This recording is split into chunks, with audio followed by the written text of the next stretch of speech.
Great job helping out the center referee and called that out of bounds and a goal kick.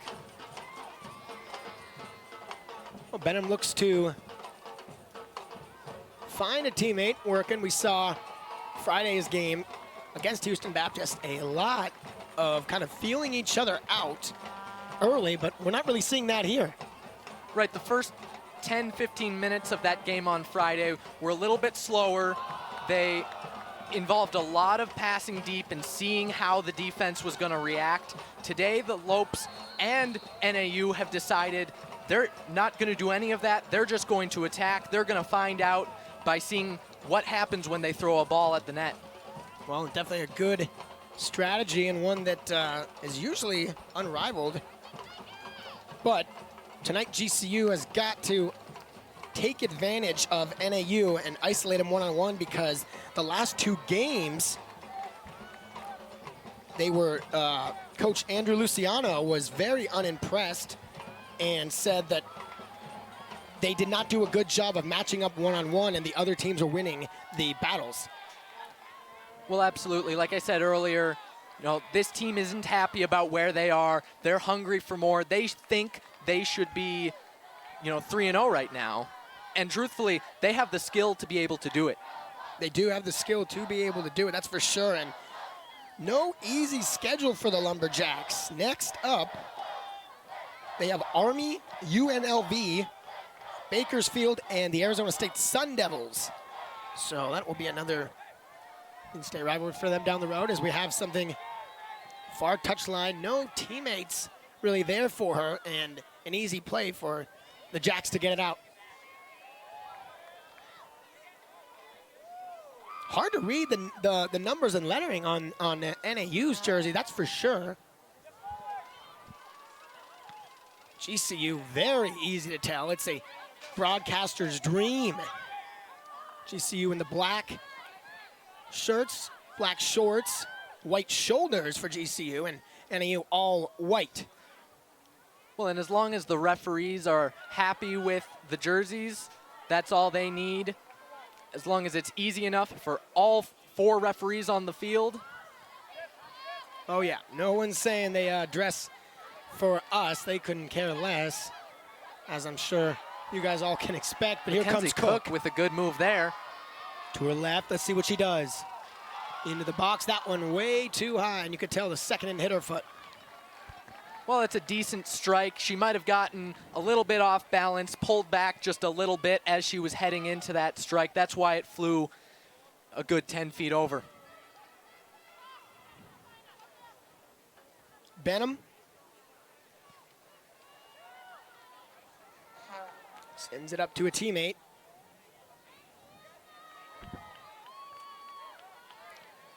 And GCU gets it thrown. A great turnout on the platform. The Havocs are here in full force, as always. Yeah, they came out in numbers on Friday for both the women's and the men's games. They're really over there right now. Let's hope they can keep this up all season long.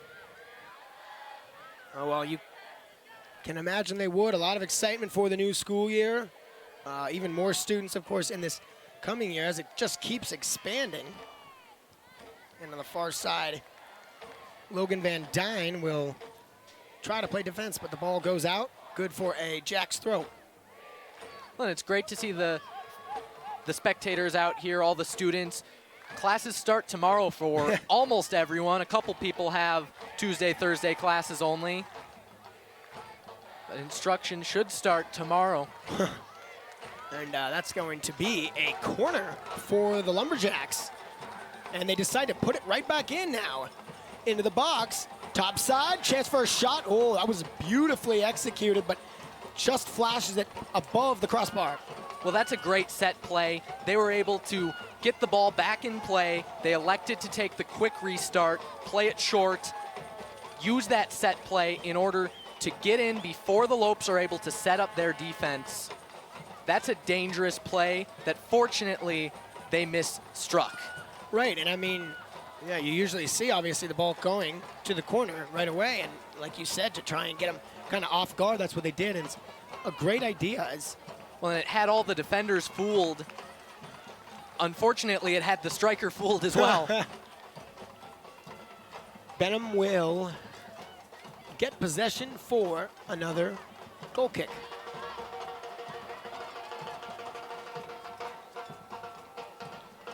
Near side here, off a low pad. Now Cook. She's gonna go for the ball. She'll get it.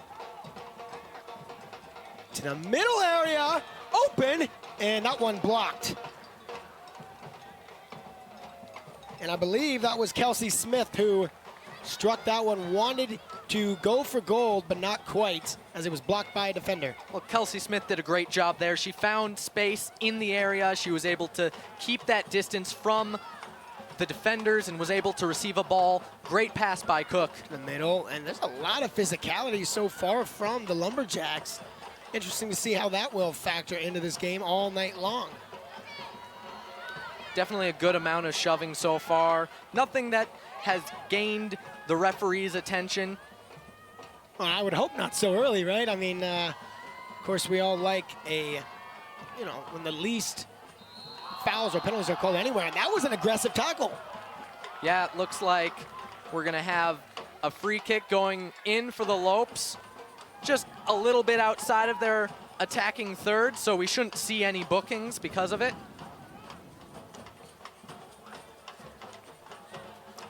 Cook's gonna start with it.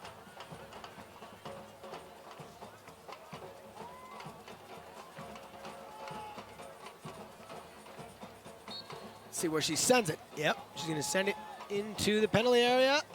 Headed around. Another one, and that one not up to scratch. It's cleared out. Ooh. Trip in the middle, Fiona Samadurov takes down Mai Tai Coco. Well, and that was one of their points of emphasis as referees.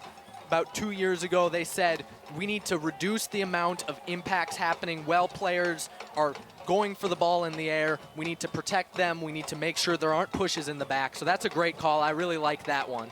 Well, you'd know that because you are a football referee. It's football, not American football. Yeah, but yeah, Luke is a soccer referee, correct? It's soccer over here.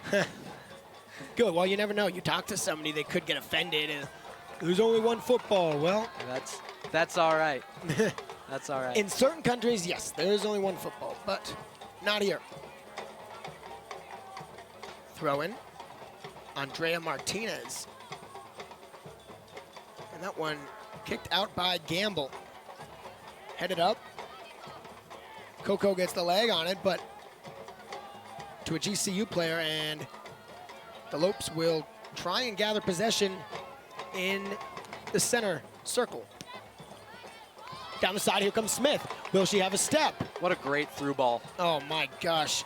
Pushed again, and Amanda Bennett is just wheels down there. She is fast. Just about 11 and a half minutes gone. No score still. GCU hosting NAU. In-state rivalry, you gotta love it.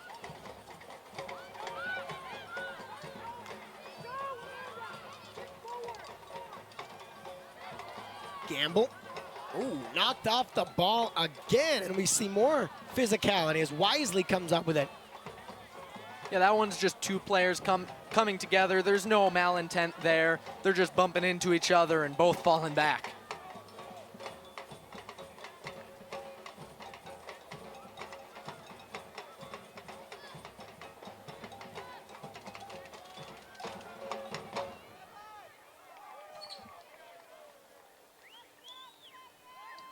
Into the 13th minute we go, and we have seen a lot of aggression from each team. So, well, you'd figure just a little heightened sense of, oh, here we go, some in the middle.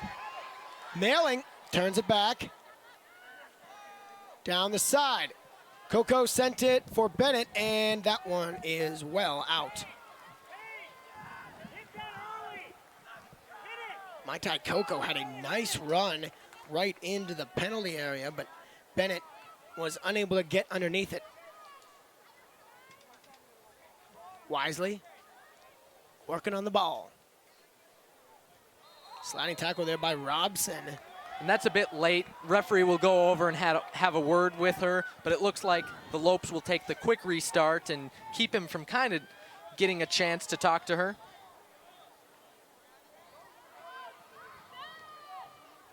Here comes NAU again.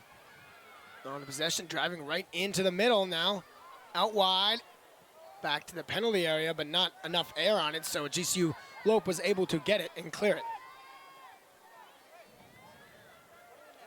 Mailing.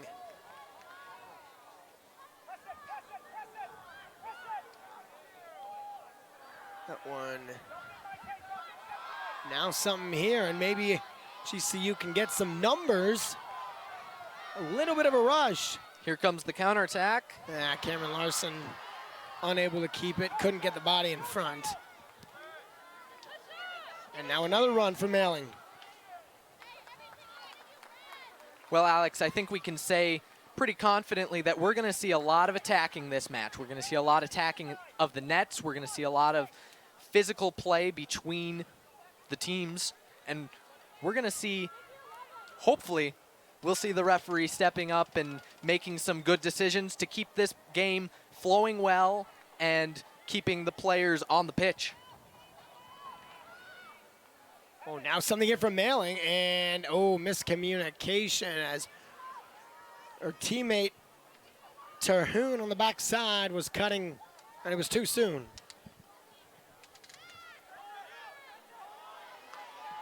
On the ball, another sliding attempt. Cooper loses it. Well, the crowd certainly wasn't happy with that one, but their complaints fall on deaf ears. Nice job getting up for that one. Van Dyne back into the middle of the field with NAU. Coco out wide there to Bennett, off her foot.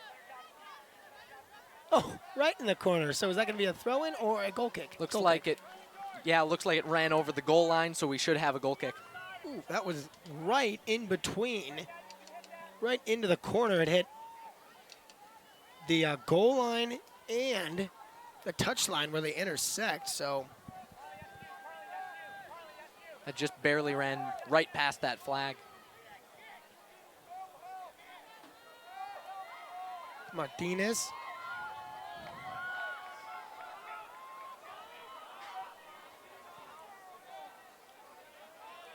Lope's doing a great job to move up and take away those chances for NAU to play it around and get out of their half. Knocked off the ball and good for another GCU throw-in. Martinez working on her defender.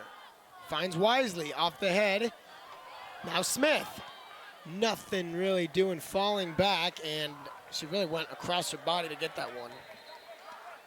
Oh, we have a little bit of a disagreement here.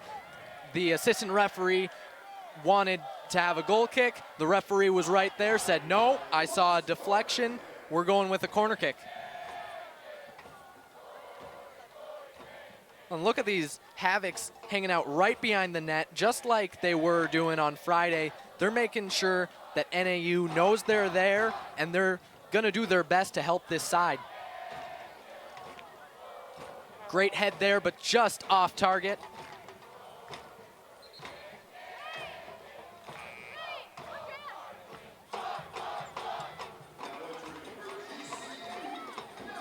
Looks like the goal scorer from Friday is headed into the match. Number 6, JC Aranshad. She had a great match on Friday. Hopefully she can repeat today. She replaces Andrea Martinez. And here comes the goal kick. Cluster in the middle of the field. And all the way back to Burton. Well, I like to see that from the Lopes. Oftentimes they won't utilize their goalie. I like to see them play it back. Bit of a dangerous chance here for NAU as the ball gets through. Wisely on the ball. Off the foot and out of the touchline.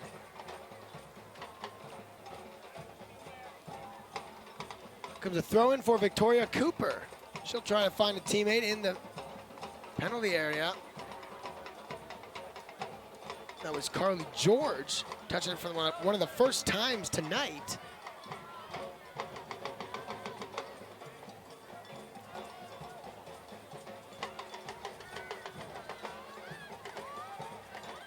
Well, so NAU beat Arizona Christian in an exhibition 8-1. So you know they have goal scorers, and then an 0-2 loss at Portland, a 2-0 win at California State University of Northridge, and then a 3-2 overtime win against New Mexico State, a team that these Lopes will be seeing again. Or I guess not again, because they haven't seen them, but the Lopes will see them too. It's always fun to see the Lopes play New Mexico State University as that through ball is wasted. Oh, it's kept alive in the middle of the field, but it's offsides. It's always fun, though, to see the Lopes play New Mexico State University. There's quite a rivalry there just by the schools because we're both in the WAC conference. Basketball fell to them this last season in the WAC final. Oh, a run now, or an attempt at a run for GCU, snuffed out right away. Way too many white shirts. Well, and that's a good through ball to space. Able to get it deep in the corner. Great play. Able to slide in, get that ball out of bounds, and allow your defenders to come back and help you out. Well, GCU will take to the road after this. UTEP, Texas San Antonio, Northern Colorado, and Colorado State. We had a substitution for the Lumberjacks. Number 6 headed in. Madeline Wazak headed in. Looks like she replaced Cambry Meskill. Working on it. Here's to Cook. Cook now a run. Tries to find Larson and can't quite do so.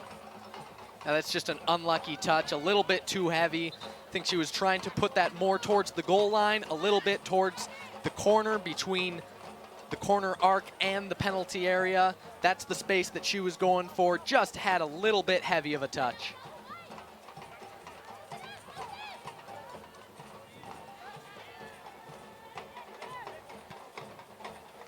Mai Tai Coco finding a teammate.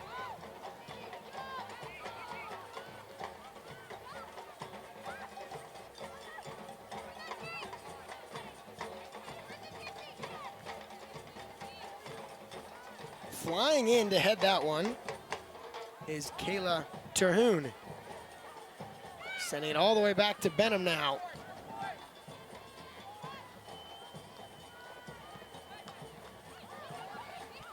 Lope's doing a good job to limit options. They're doing a great job.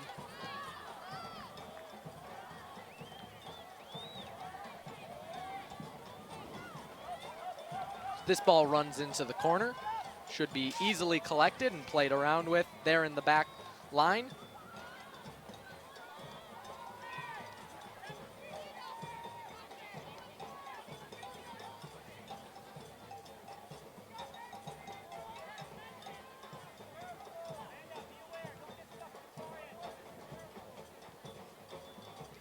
That ball's played into the penalty area and easily collected. Pushing it back out. Into the box, but headed out again. Here comes a counterattack for the Lopes. Something there. Cook finding some space down the line. Able to cut back. Again, Sheds and a nice one tackle. defender. Yeah, that's beautiful. Still with it. Puts one on. Just not enough power. Benham.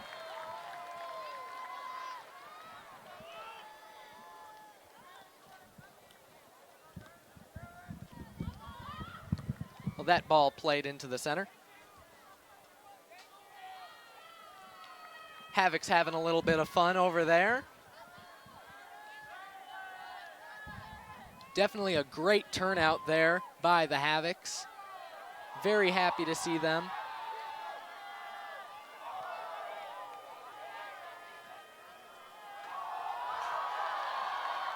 Able to find some space. But a good tackle from behind. Down the sideline with the throw-in. And the Lopes are able to collect.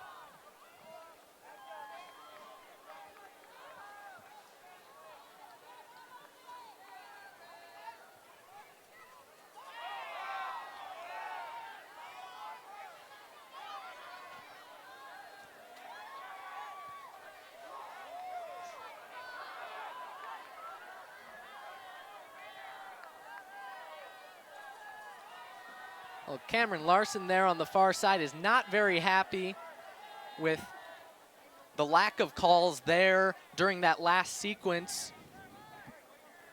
Though her complaints aren't making any waves with the referee, who has called for a throw-in.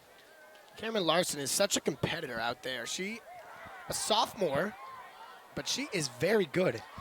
Great strike, just missing the upper 90, running out for a goal kick.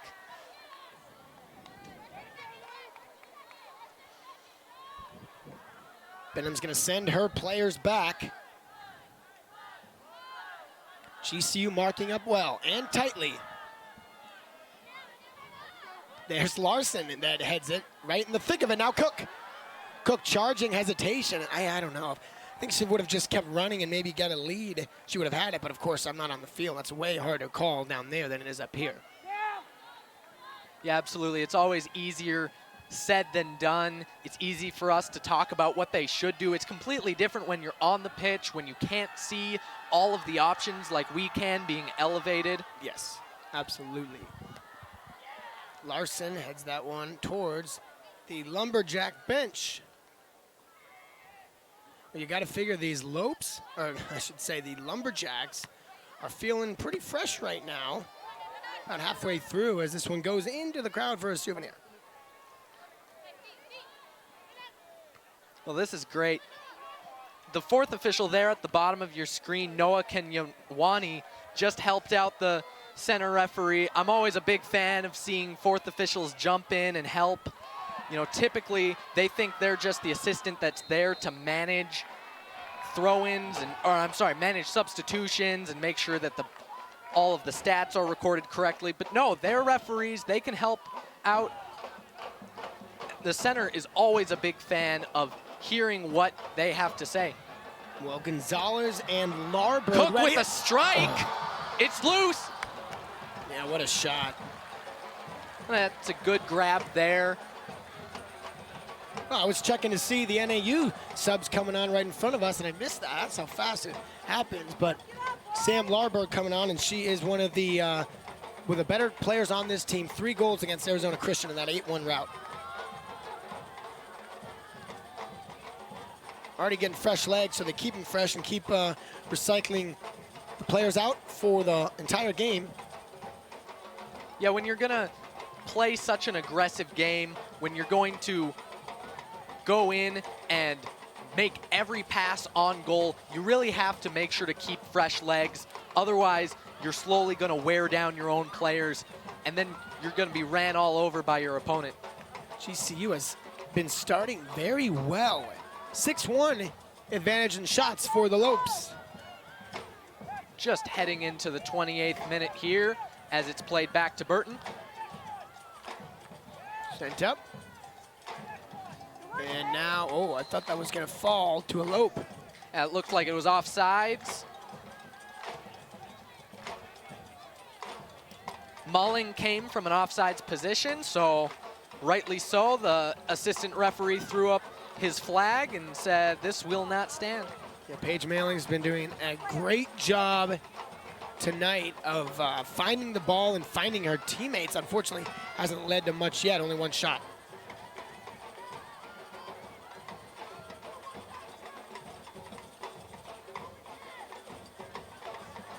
This is an NAU team that they really like to play aggressively without getting fouls. They have, in each game, had the least fouls of the two teams.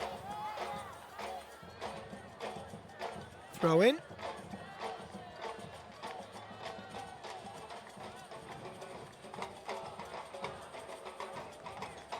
Off the head, and now Semdurov. Right back to her on the far side. And looking for the run, not gonna get it, not gonna get a call. And now we'll go to the near side. Nice move by Cook. She keeps it in. Sent in. Well, apologies. Sometimes the field mic can catch everything. Yeah, we always try to keep this family friendly, so we apologize Here we go, White, sit tight. whenever something's said on the mics that we wish we could take back. Hey, these are Well, here, athletes, and they're competing. So when they come off the field, and they're going to be yelling. yeah, But here we go. absolutely. We've got a ceremonial restart here. Referee's going to push back the wall the proper 10 yards. Lopes are standing over the ball. Looks like Cook, Smith. Make sure someone Cameron Larson there as And- well. Thank you very much, Cameron Larson. Looks like Smith or Larson will take it. Larson's not going to do it. It's going to be Smith now in backside, and wasn't up to par there. Yeah, just too far for the header. Yeah, see, of course, that's what we heard right there. You have the players subbing in off the bench. Obviously, sometimes they come off the field, come on the field and say something. And here comes two more. Haley Van Allen and Ari Gonzalez. So Sam Larberg didn't end up going in. Switched. Goal kick.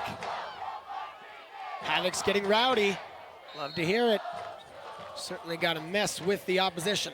Referee was unhappy with the push in the back there, so he elects to give a free kick to the Lumberjacks. And speaking of the environment, I mean, GCU, they have an advantage here, but NAU, coach thinks that a home game is, it's a free kick in now. And Burt, no, she wasn't able to punch it. Down there, she's able to punch it and punches it over the goal. Ooh, that was scary. The first one was very close. Looks like it must have gotten an NAU striker's head because it's out for a goal kick.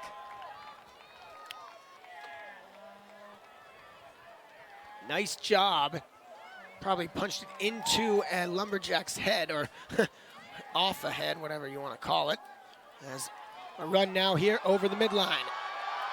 Far side, no really defense marking that tightly. Nice job pulling that back. Sends it into Cook. Can't you do something? Oh! Oh, cleared out.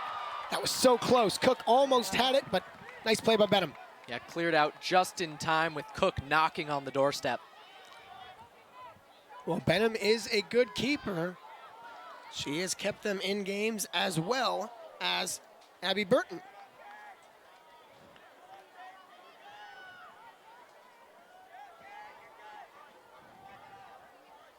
Well, Benham may be able to collect the ball here. She'll decide where she wants to distribute it. And this one off the head of an antelope, heading towards the Lumberjacks.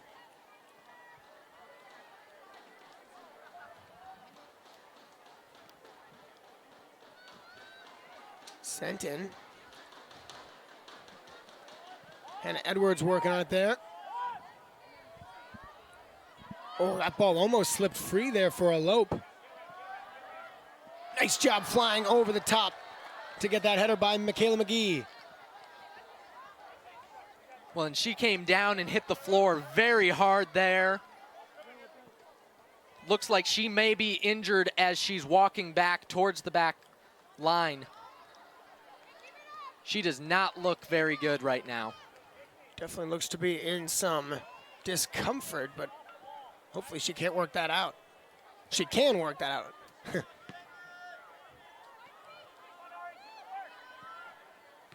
Nice pass, very crisp. McGee, yeah, falling back after hitting that. She might have to come off. Hopefully it's just a cramp, though. You never know. Well, she's grabbing at that right knee, staying very close to the technical area. Looks like she was saying something to the medical staff. We'll see if they send someone in for her. Yeah, it looks like it probably is a cramp or a bruise, but, I mean, a bruise more likely since she landed on her knees.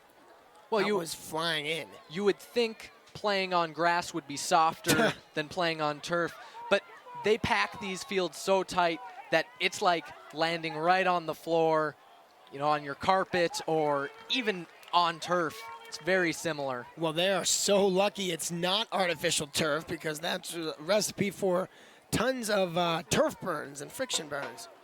Those do not feel good. Yeah, Burton distributes it out to her left. Lope's able to maintain possession there. We're back to the fan environment. NAU said their 2 wins at home were kind of come from the crowd. That was the 12th man factor, and GCU seeing that here now. Let's see if they can start rattling NAU. Well, let's just talk about that drum line. Yeah. How awesome is that? Yeah, that's exactly what I was talking about, I guess. I mean, the drum line is what I think of when I hear that. That's cool. Yeah, a bunch of students just deciding that they're going to find some different buckets and pans and make a drum line. It's awesome. Absolutely what we love to hear.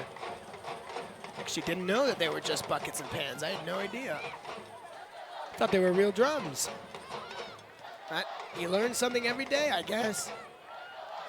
Well, potentially now that the NCAA is allowing the bands to play during the match, so the Lopes are able to find some space here in the corner. It's well defended as it goes out for a throw-in. Robson did a nice job getting her body in front, so that cross couldn't even begin. Thrown in, a nice throw and trying for Larson. Looking for the intervention. Oh, that was just, oh, it's gonna be a corner kick as it was bobbled by Benham. Yeah, she came up to make a play on it and it just went right through her hands. She fumbled that one, that's for sure, and we'll see if they can capitalize here on this mistake. Cook over to take the corner. We'll see if they take the short corner as a Lope comes forward. And, oh. Just missed the head. Went backside.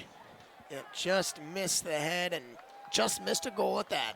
Well, and as I was saying, now that the NCAA is allowing the bands to play throughout matches and they're allowing those artificial noisemakers, we may see those musicians start bringing real drums to these matches. That would be a lot of fun, wouldn't it? Yes, and can't forget the vuvuzelas. Yeah, we didn't hear a lot of vuvuzelas on Friday. Thank goodness. I'm a big fan of them ever since 2010. Oh my gosh, I was going to say, I could not stand turning on a game in 2010 and hearing that. Here comes NAU cutting back. Oh man, not really anything doing there. As that was Ari Gonzalez. Robson. Well, the Lopes have numbers back to defend against this. Looks like it'll trickle out for a GCU throw-in.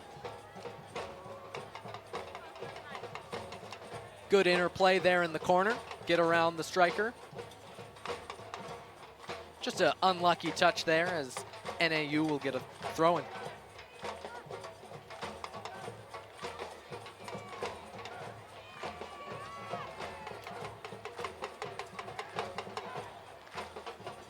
Thrown in, and no problems here for GCU as they'll just let it roll out for a goal kick.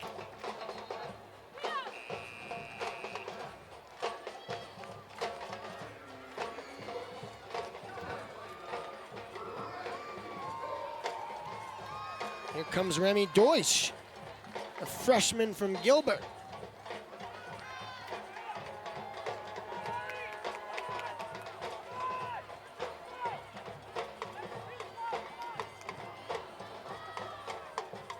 the ground. Samadurov playing tough on that one on the far side, and it's going to be a throw-in for the Lopes. It looks like it may be on the ground. Oh, what? Why? Oh, Looks like the referee was unhappy with some of the shoving there. Decides to give the foul before the ball went out of bounds. that's. Did not know that either. That the throw-in could start on the ground as it's grabbed by Benham. Well, it wasn't a throw-in. Oh, the well, referee right. decided to give a foul prior to the ball exiting. Yeah, of course. A throw-in would be throwing the ball in. There's only one definition there, but yeah, that's true. I didn't know how else to phrase it. That's you learn something new every day again. Played there by Mailing. Well, it looks like Thunder's just showed up here in the stadium. He's running around down in front of us, giving out some high fives even to the NAU fans. Such a great guy, Thunder.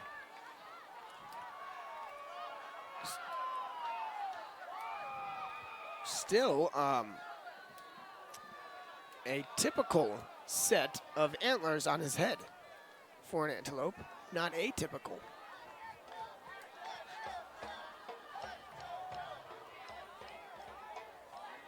Well, it looks like there will be a throw in here for the Lumberjacks.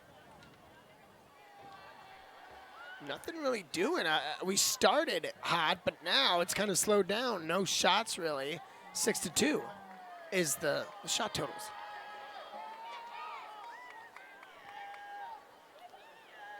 Well, about 5 minutes left here as we head into the 41st minute of play. Here's a dangerous run down the side. Playing it across and out over the goal line. Ooh, I thought that was closer than that. That would have been marvelous.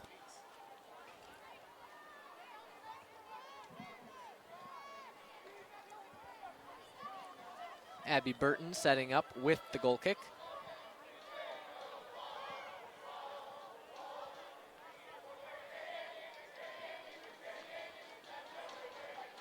And it'll be out for a GCU throw-in. There again, as we were talking about, Havoc's really doing a great job getting in here, making their presence felt heard. There's Thunder on your television screen, getting everyone hyped up, although it looks like he's getting a little bit of a hard time there from the NAU fans.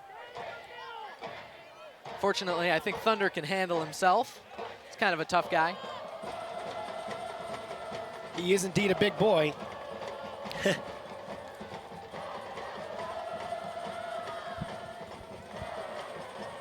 What is that?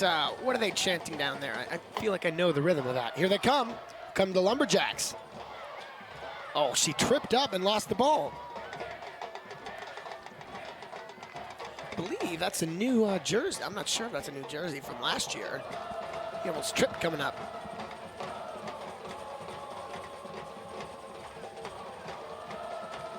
Well, the Havocs are using a adapted version of We Love You from the American Outlaws, the fans of the U.S. national team. Oh, wait. Explain if that's, I mean, We Love You? Yeah, absolutely.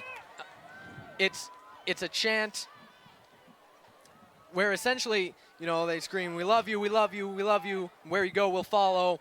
And it just goes on and on and on until somebody decides, okay, that's enough. Well, that's three things you have taught me this evening alone. Well, and it's absolutely an amazing chant when the U.S. national team is playing and the American Outlaws are there, and there's just a wall of supporters all chanting, "We love you, we love you, we love." It's amazing to watch. Oh, Thunder is right here.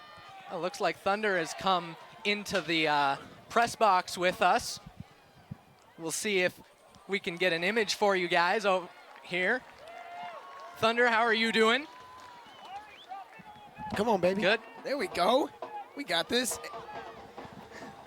Very fun. Thunder, we got to score before halftime. We got it right here. We can do it. 1.5.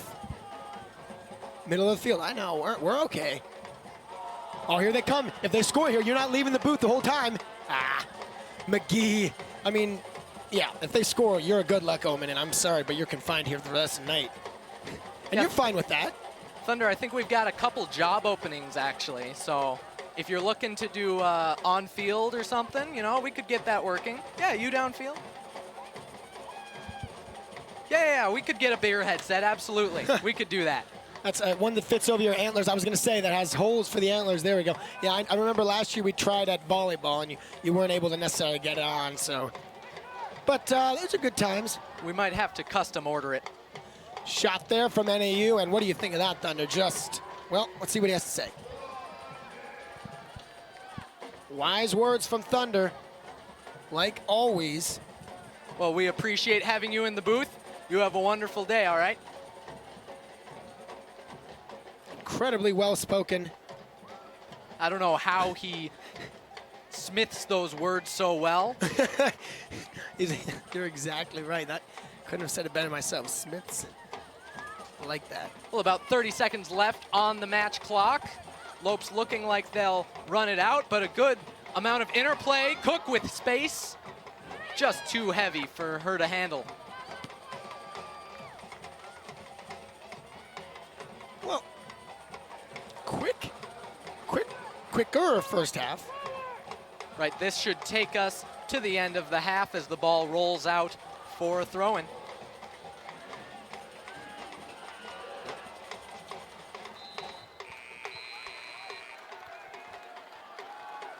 Well, certainly an interesting half for both the Lopes and the Lumberjacks. They came out very fast, very attack intensive. Things kind of puttered out there at the end, right, Alex? Well, yeah, just like you said, and the keys to the game, they would need to, make sure that NAU production is kept to a minimum. And another Sanderson Ford key to the game is a clean sheet from Burton, but she hasn't gotten many shots, so she hasn't been able to really prove it. Or if any, let's see, no shots on goal, 2 for GCU, 6 overall, and 4 shots for NAU, but none on goal. Well, as both of these sides retire to their respected locker rooms, we'll just sit here and think about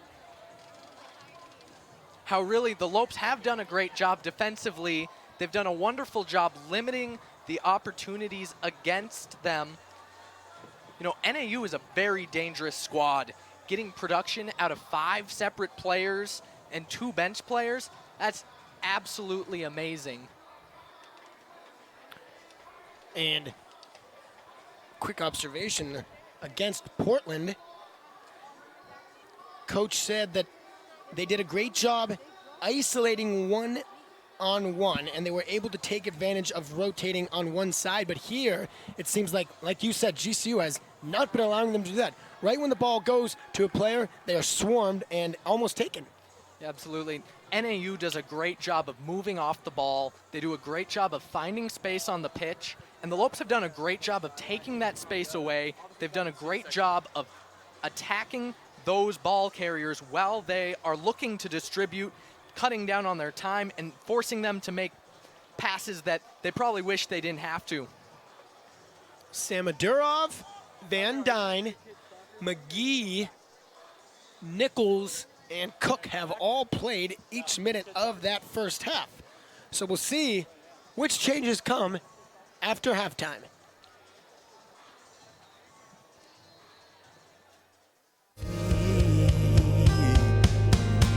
You got me moving to a different beat. I'm singing this melody. I'm lost in the rhythm of your love. What should we fear? What need we hide from when our God goes before? In a place in my hands to fit His perfect plan for you and I. Stand to create.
Find your purpose at GCU.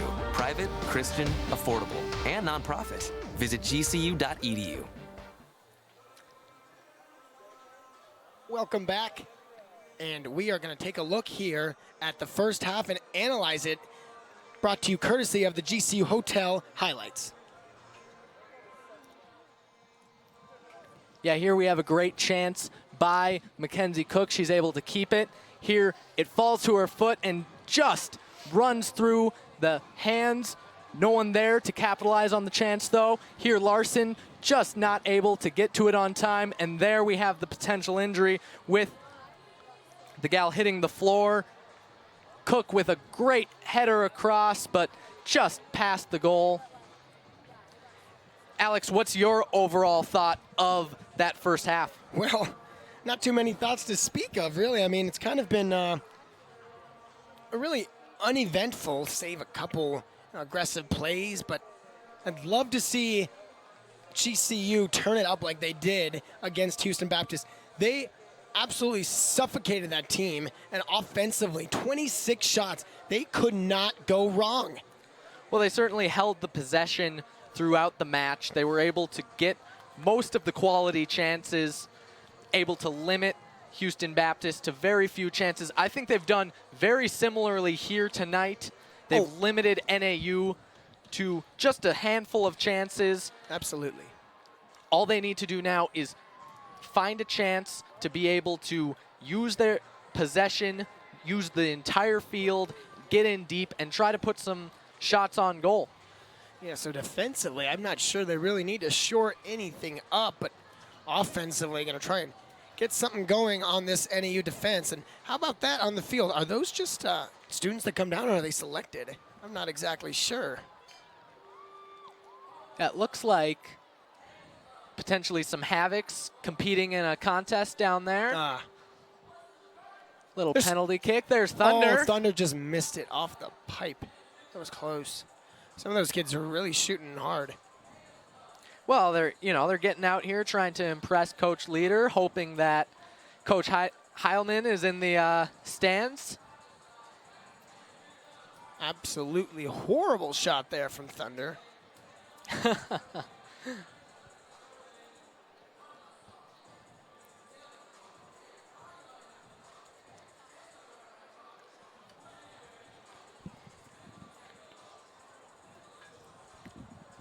Well, we are just about, well, not just about, we're going to get set for the start of the second half and see which adjustments each team makes out of the locker room. Don't go anywhere. We'll be right back.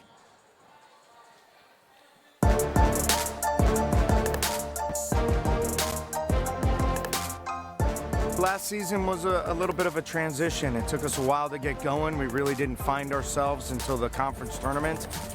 5-6 freshmen were starting last year, so it took us a while to gel. In the end, we were playing good soccer.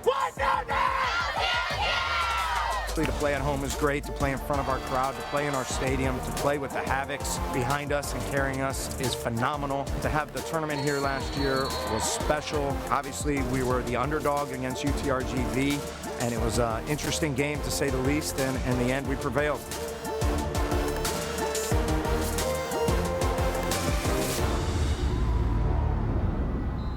We've got a lot of players that are used to playing. We've got a lot of versatility. We've got a lot more freedom for some of our older players, so we're really looking forward to it.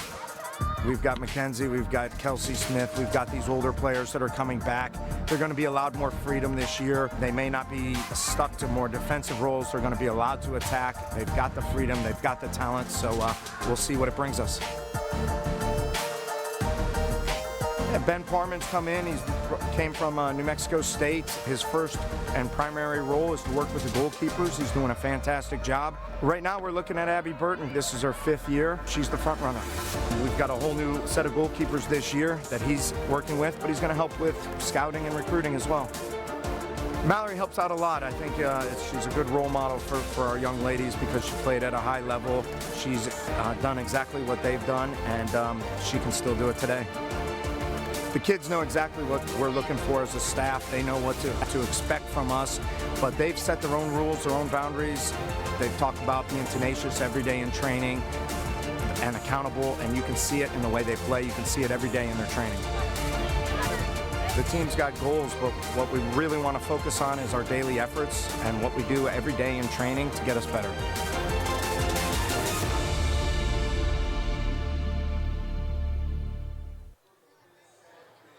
Well, as we know, Coach Leader loving the talent coming in.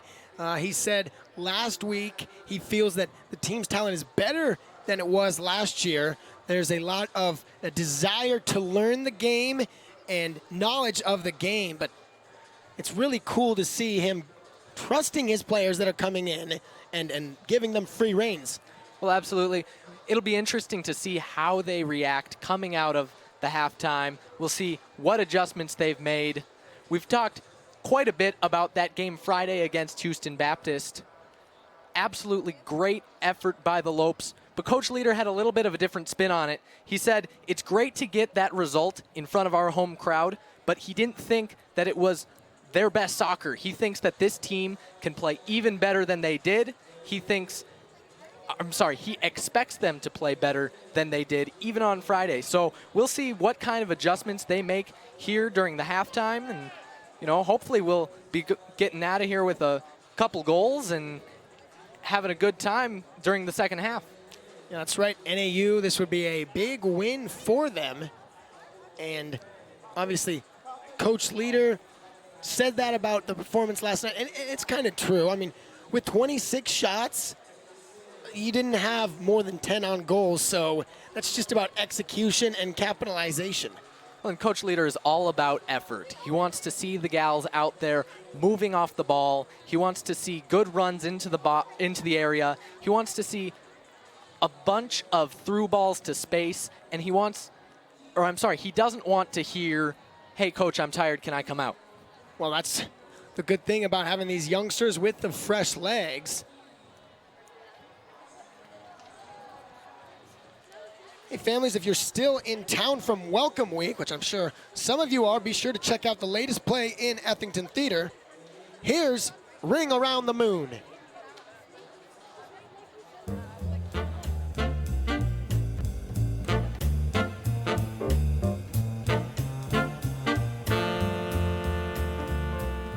Ring Around the Moon is about two twins, one who has no heart and one who has way too much. The one without a heart is trying to set up his brother with the girl he thinks is best for him, and because the girl he's currently with, he actually really likes himself. So it's just kind of a quest to matchmake a little bit. I've really enjoyed working on this production, and I got to watch actors find that one thing about their character that made their eyes light up and made their character so much more special. One of my favorite things is to watch actors play with energy, and they'll start off usually low, and then they'll be like, oh, I can give more here, I can do more here, and throughout the process it just builds and builds, and it's really cool to see. Oh gosh, the most fun aspect of this show for me, I'm a senior, so it's just been great being able to kind of start with a bang. All of the people in this show are mainly upperclassmen, so we've all worked together before, but it's just great to be able to work with Michael, the director, and work with each other and create something that is just really beautiful and funny and enjoyable. The rehearsal process was definitely a learning experience. I think everyone basically was out of their comfort zone in some way, so that was really cool to just kind of see everyone uneasy at first, but then really step into their character. In the last couple weeks especially, people have been really finding their characters. People should come and see Ring Around the Moon because it is full of life and excitement, and it's rich and it's pretty and it's so aesthetically pleasing to look at, and people can just take a load off for an hour or two and just laugh and just kind of escape into this fantasy world where they don't have to worry about their problems for a little while.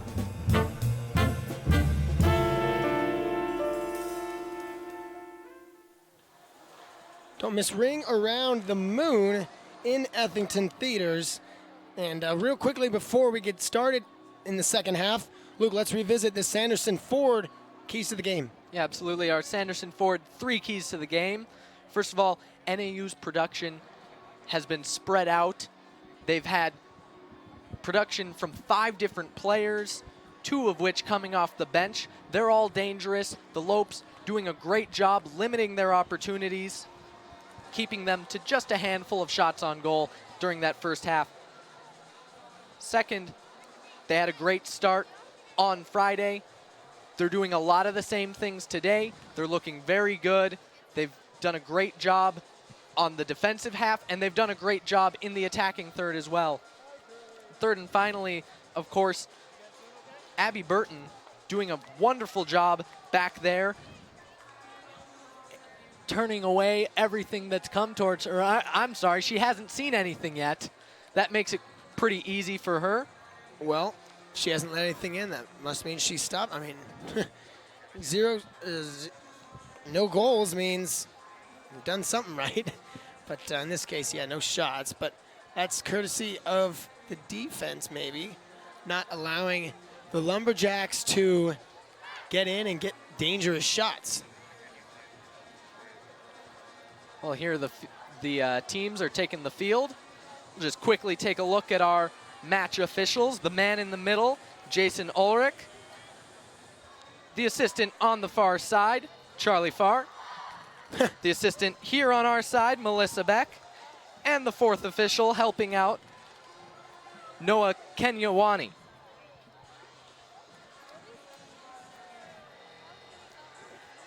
Burton goes to our right, Benham to our left. Two different strategies. Burton running in there, Benham walking slowly, collaborating with her team. And just like we saw on Friday, the Havocs hanging out right behind the opposing team's net, making sure that the goalie is aware of their presence and is aware that if she makes any mistakes, they're going to be all over her. Well, let's see how this shapes up. Another 45 minutes here on the way. Here we go, up in the air. Larson around the ball, doesn't get a chance. McGee heads it up. And now a run. That ball finding space in the corner, but well defended, kicked out for a throw-in. Paige Mailing has been all over the pitch tonight. Nothing to show for it, though. And a throw-in for Victoria Cooper. Nice and deep headed. And still in the air. That one headed up.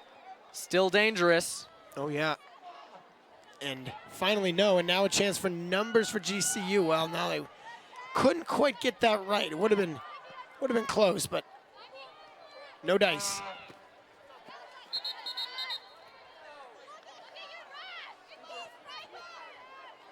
Wow, what are these?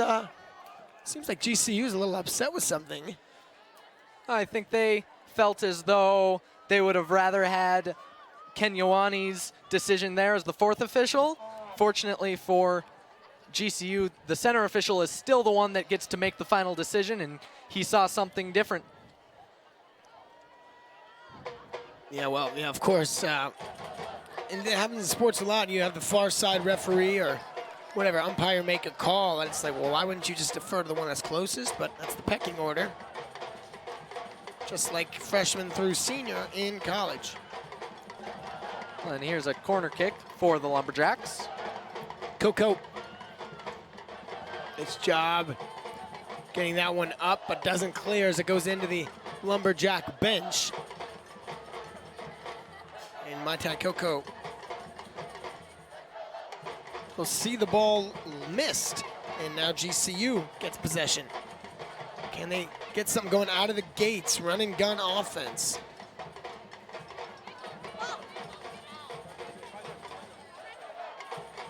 Cook throws it down. Samadurov, does she have a spin? Oh my gosh.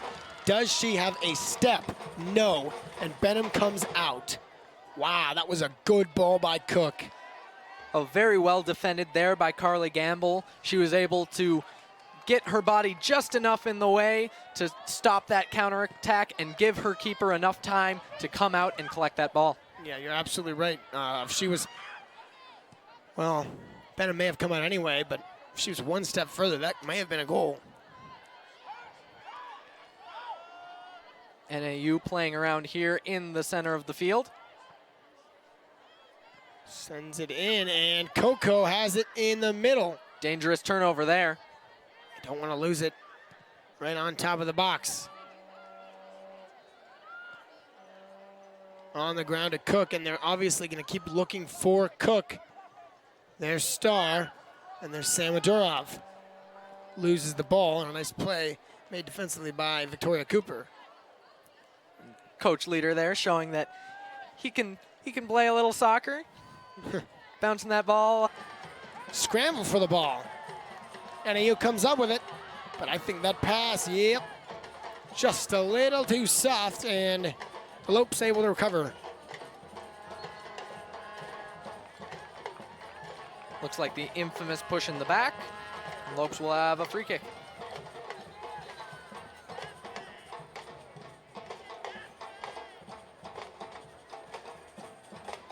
Ooh, that one sent deep in there. Only finds the head of Terhune, and now in the box, Larson. No. Oh, Larson was holding the hand of her defender, literally holding her hand. I think there was some frustration, but she does get certainly really feisty when, when she plays soccer. She's a very talented player and a very talented forward, able to get up into the play, able to add to whatever play is going on for GCU. Certainly maybe a little bit of frustration there. Cook going down in a heap. Referee right there awarding the free kick. It looks as though it will be ceremonial as Cook asks for the 10 yards. Yes, the referee signals that it's going to be on his whistle. He walks back 10 yards. And eventually the wall will move. There we are. He'll have a word. Well, you'd know about this better than I would. I don't know why that NAU girl came up right there. Oh, that seemed to be a real waste right there for the Lopes, but nonetheless, we play on. Your thoughts on that, Mr. Larkin? Well, a dangerous chance. I think Mackenzie Cook was just a little bit off balance as she struck that with her right. I think she expected it to be a little bit further in front of her than it was and just mistimed it.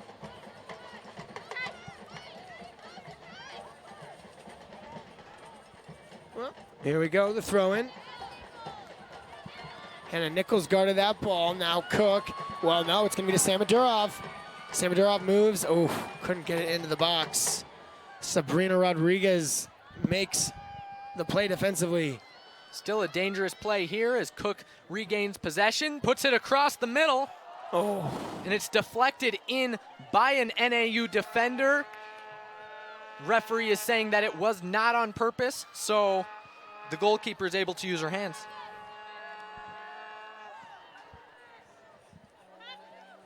Sent up past the center line. Nichols on the near side, and that one stays with NAU, but then sent out of bounds.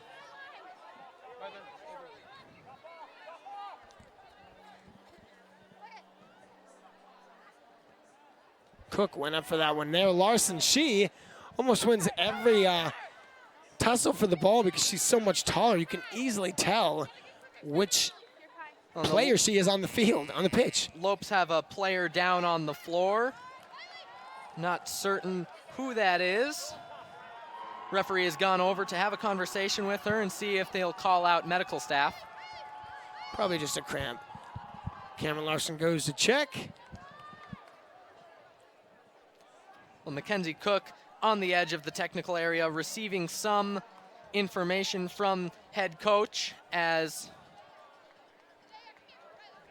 What is that? Fiona Samadurov went down, and she is a big player. She's been getting a bunch of runs from Mackenzie Cook and sending right back to Cook. So we'll see how that injury, if any, plays into the rest of this match. Yeah, she's taking her time to run it off a little bit. NAU there with the throw-in. Well, the Lumberjacks have been practicing up there in that Sky Dome a lot recently. Lots of rain here in the end of monsoon season as a run taken away masterfully by NAU, and now a throw in for NAU. Well, that's well played. She's able to step up, play it out of bounds, and get her defenders to come back and help out. Could run out for a corner. No, she's able to stop it, but a turnover. To the bar. Nice Passed job across getting the ahead. area. Beautiful job getting the head on it and redirecting that ball so that it could not find her teammate on the backside to slot it home. Montgomery here with the throw-in. And sent to the box. No. Again, Mai Tai Kyoko. Nice pass. Nice job keeping it. And that was a real topper and tapper. Not a good shot at all. Just misstruck. About 20 yards out. Didn't get a good foot on it. Will run out for a goal kick. 20 yards out and 20 yards off the goal, right? Ooh, that went far.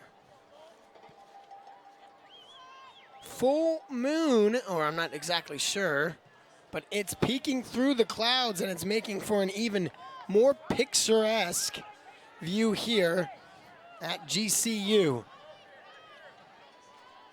Rated by me to be the world's most beautiful college. Now, I don't have much credibility, but I can tell you what, it's very nice. You mean people don't subscribe to your blog? Alex rates college campus. GCU shot 6-5 in favor of the Lobes, but comes a throw-in for NAU.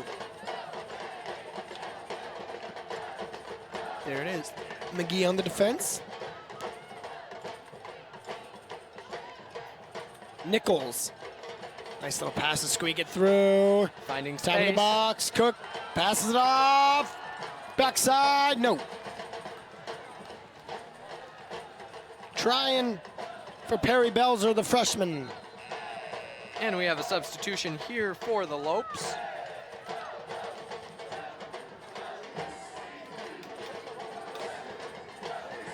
Looks like JC Aranshad, the goal scorer from Friday, will head into the match. We'll see if she can work some magic here. Yeah, I was going to say in the 61st minute, do you think that is a coincidence? I think not, but I think they're trying to get her to get something going here, obviously. The box, backside, no. Still with it, GCU. Comes down to friendly feet and played back to defenders. I like that. Cook had it.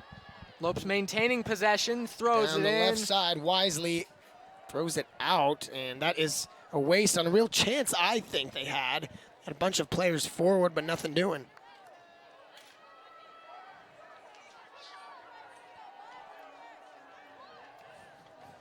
Kick. Benham. Off. The head of Robson. Now a run here. And swarmed on by 3 black jerseys, but then immediately swarmed on by 2 white jerseys. So seems the intensity's picking up a little bit here. Maybe just a tad bit faster. Well, the match temperature is certainly up. Both teams are hungry for that goal. They don't want this to go into overtime. No, no, especially not with the road trip GCU has as it goes down. Cook. Backside, oh, that was just not the right ball, or at least not soft enough. Maybe curled in a little too much, but it was a beautiful job trying to find her teammate on the backside. Yeah, just a little bit too heavy. Lopes able to regain possession there in the midfield, but immediately turned over. Sent it down. Played with ease by Wisely. Now to the center line. Coco.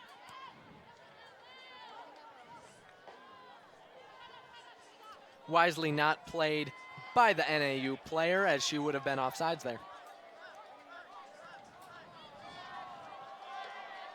Hammocks For 22. still very excited, and there you hear Amanda Bennett getting ready to come on for number 22, Emma Robson.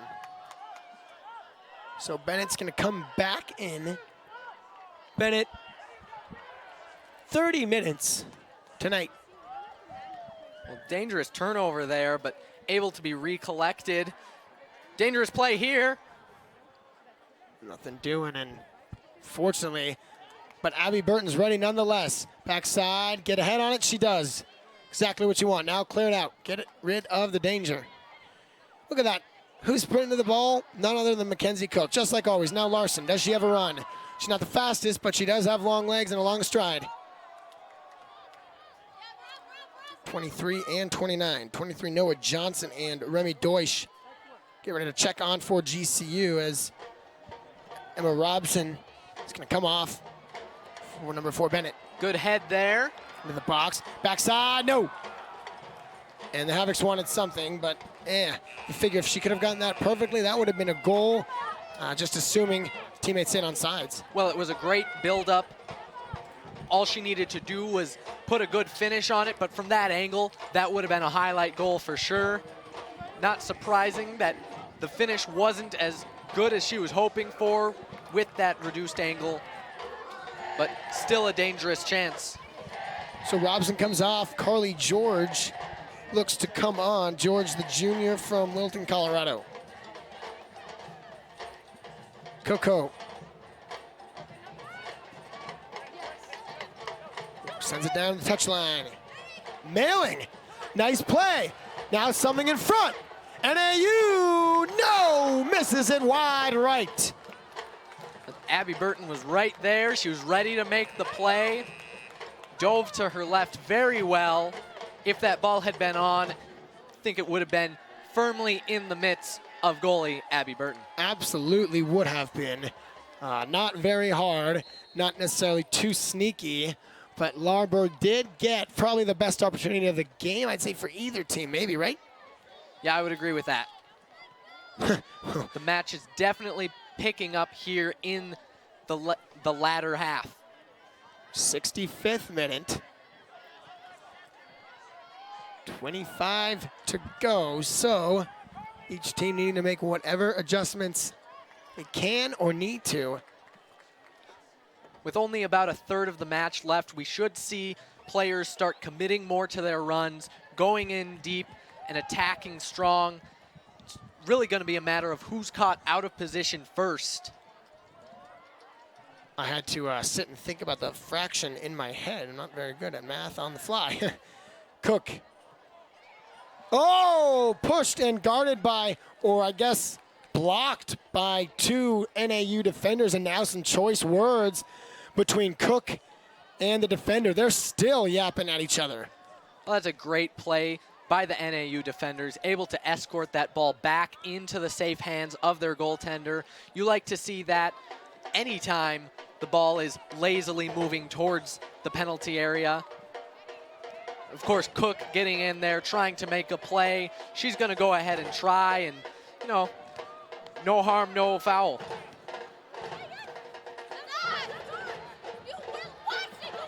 Oh my gosh, Nichols unhappy. And again, just some anger, maybe this stalemate boiling over from each team. Well, this late in the match, players start thinking everything matters a ton. I'm not entirely certain why a throw-in in the center of the field matters quite that much, but I know, right? That's all right. Referee sending the Lopes back to throw it back in.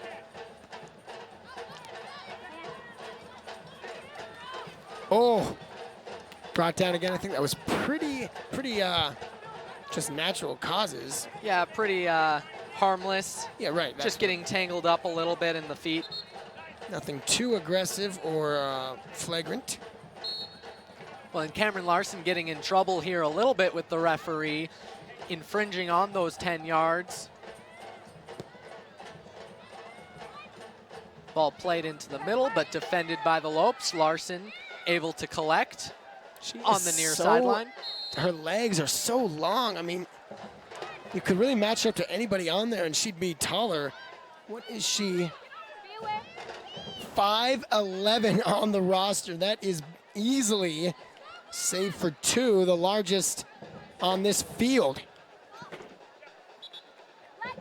look at who looks to come on. Andrea Martinez. Cameron Larson comes off, and a well-deserved break for her. High five from Coach Leader.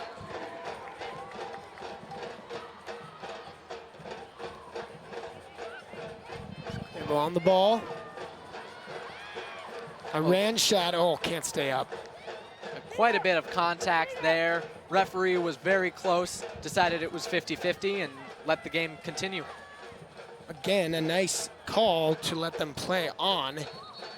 Keep the game flowing, keep the teams really in it and you know, intrigued and don't want to keep stopping. And well, and what a great defensive play there. If that ball had gotten through, the striker would have had no one to beat but Burton.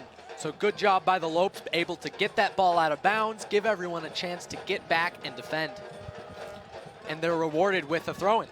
yeah, just like Friday, I mean, I feel like, again, if it was, of course, no, they don't really stop. They sometimes stop the clock, but I feel like you could only have one added minute on if there was added time. Obviously not in college, but not a lot of extra time out there. Love to see it.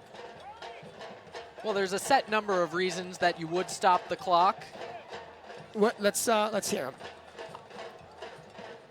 I actually am not entirely certain of all of them. Well, I apologize there. That's all right.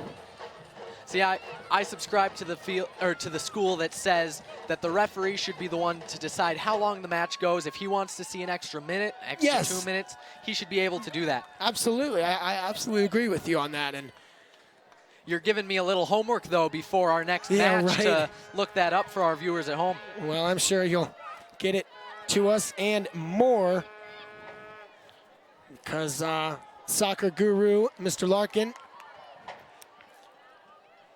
Oh, hesitation move and a nice job to clear that one out of danger, but NAU's going to keep possession. Throw in, not long throw in. Wow, that was nice and strong right there. Ooh, played in the middle of the field. That was Noah Johnson who just came on in a scrum with 27 Rodriguez. Sabrina. Carrying it up. Over the center line. Still going in. This is Smith. She has Cook in the middle. Oh, taken down. I mean, I'm not saying at all that was intentional, but I don't think it warrants a foul either as well. Yeah, absolutely. Just a good play. Yes. She's able to get her leg out, get the ball first, kick it out, and Smith just stumbles over her. Yeah, and again, I'm happy that there was no foul on that. I mean, I like to see that, and especially when it's a clean play, obviously. Well, both of these teams doing a great job playing physical, but playing clean. Yes. Playing very smart. Yes, absolutely they are. Carrying it up over the center line. Oh, she's got speed. This is Larberg. Larberg to the left, a shot. Oh, that one just missed wide, and that was a peach of a shot, like you said the other day, Mr. Larkin. As she was able to find space down that left field side, she was able to keep the ball ahead of her, keep space with the defender, and her other strikers did a great job of making runs towards the net to make the defenseman have to come over, giving her that chance to take that shot. Here's another shot. Whew. And that'll run just over the goal line to the left of the net. Nothing really to write home about there, but if you watch Hannah Nichols, oh, we have a substitution. Tatum Hears, the junior from Phoenix. Desert Vista, the Thunder, coming on. Not our Thunder, but the Desert Vista Thunder. And coming off is Sam Larberg after that long, long run.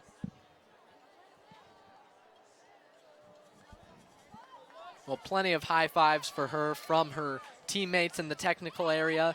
Well-deserved rest. I'm sure we'll see her back out there on the pitch very quickly. McGee on the near side, Nichols. Nichols is the one that's kind of getting a little frustrated if you watch the body language. 73rd minute here. Cutting down, nothing doing for NAU. Oh, kind of a pass right to herself. Oh, that May have been a little bit heavy. Crowd is certainly unhappy with it. And it's Nichols, too. She will not be happy with that either. She's complaining that she's been beaten up all night, and I agree. It seems as though the opinions are falling on deaf ears, though, Yes. from the referee. He'll give just a little quiet word to the fouler, and we'll keep playing. Edwards. Lope's doing a good job here of using the whole width of the field. That ball just a little bit out of her reach, running out for a throw-in. Smith works on defense, sending it out. That's the right play. It was just a little too far outside of her reach. Just unlucky.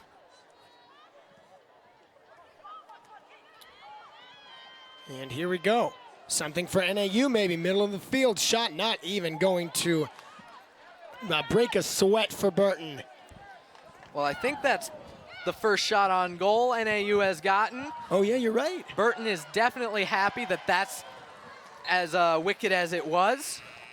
I have to think going 74 minutes without seeing a shot, working on the 75th minute, that's got to be a little scary for a netminder to not see anything and just be waiting until that shot actually makes the mark. Well, fortunately, yeah, when it came, she probably had thought it was way slower than expecting. That one must have looked like a butterfly.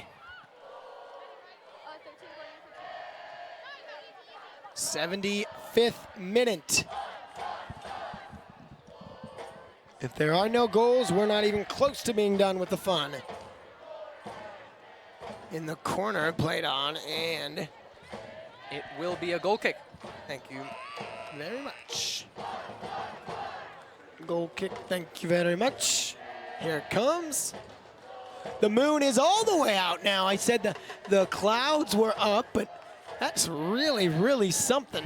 Love full moons. There's nothing like a full moon in Phoenix, Arizona over a soccer game.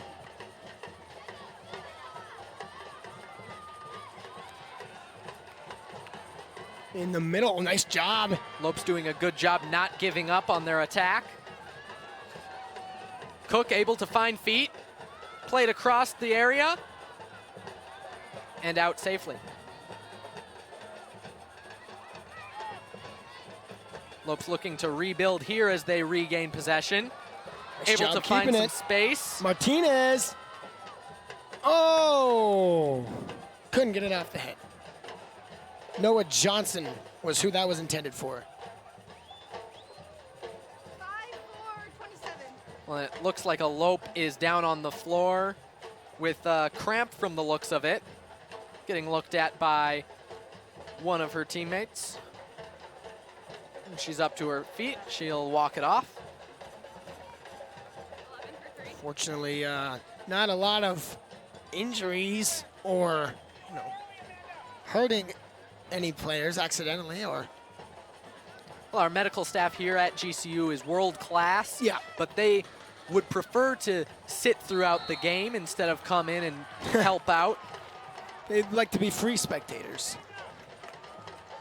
Oh, looks like there's a foul there in the middle of the field. Very dangerous spot, just about 20 yards out from the net.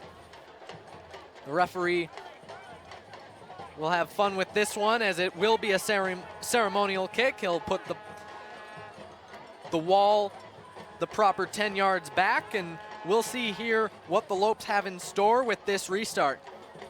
Riley Mitchell, I believe. Yeah, Riley Mitchell on there. 20 minutes for her. She is the lone one next to the wall. Here we go.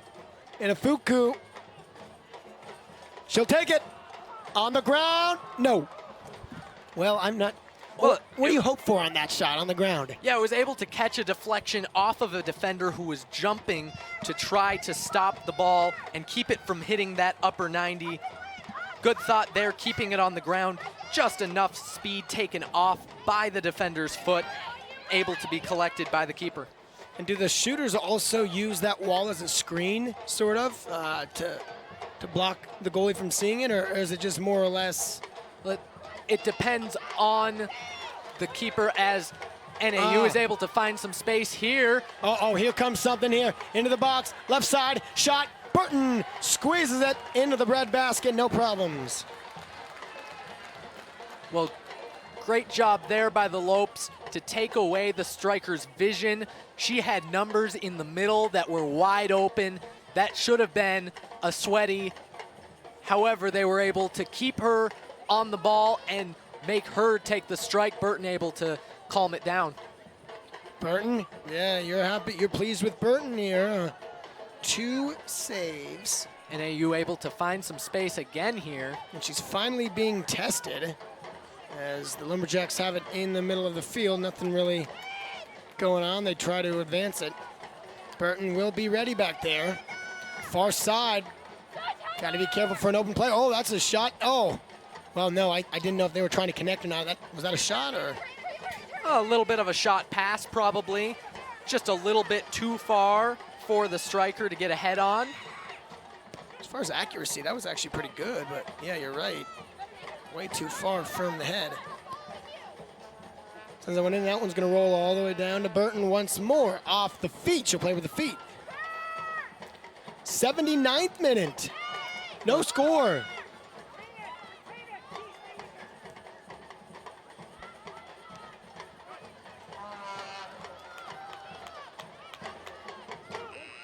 There's a lot of space there in front of the back four for the Lopes.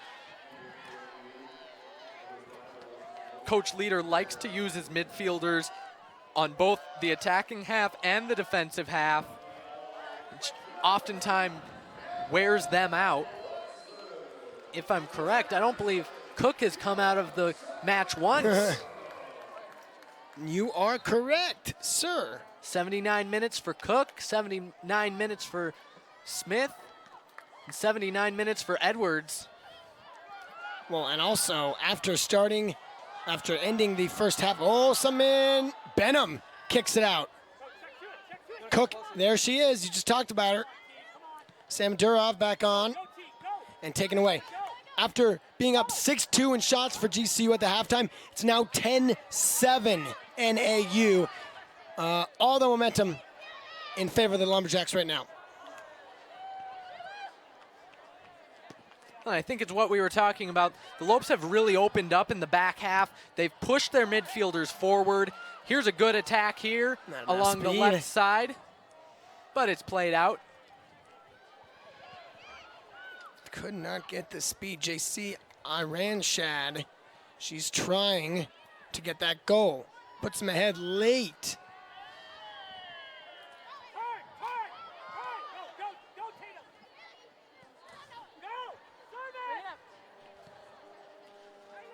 Played in here to space. Fast, and 81st minute.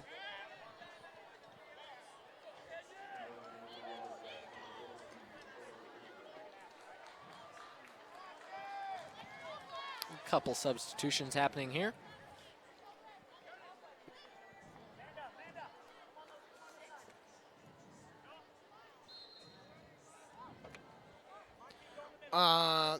They're handing out free popcorn to fans. That's awesome. Yeah, we should try to get those up here. Maybe we can send. Oh my gosh! Yeah, I love it. Oh, we gotta get someone down there to get us popcorn. Come on now. you know, you had the guys eating in the Little League World Series, a Chick-fil-A, pizza, they had everything. Oh, bring us some popcorn. I'll tell you what, that sounds so good right now. Well, Burton able to play it out into the center of the field.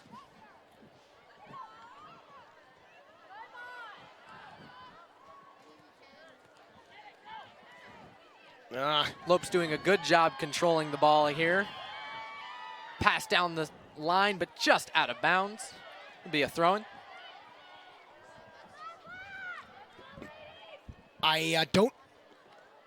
Were we just spotted? We may have just been spotted. I think we were. Oh, gosh. We were. Tremendous. Oh, that's a good point. Hayden, if you don't mind bringing that to us. 83rd minute, 2 subs on. Nichols comes on. Madison Wisely comes on. And we have gotten the popcorn as Perry Belzer also comes on. Well, thank you so much to the concessions. Concession stand. Yeah, thank you very much. I mean, tell you what. If you're ever in town here at GCU catching a game, please go and check out our concession stand. It's world class. You know, popcorn and all the good fixings. Yes, the smell is also a benefit. Now the whole booth smells like popcorn, and that brings me a good feeling here in the 84th minute. See if GCU can get the GWG, the game-winning goal. Well, Lope's doing a great job here controlling in the attacking third. We'll see this throw-in go into the area as it looks for a head. It's played by a defender. Cook's still gonna get it.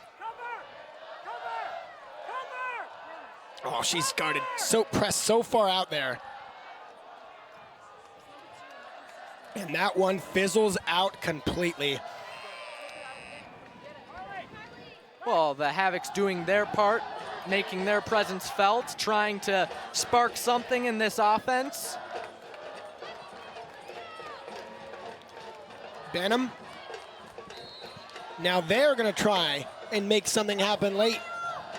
85th minute.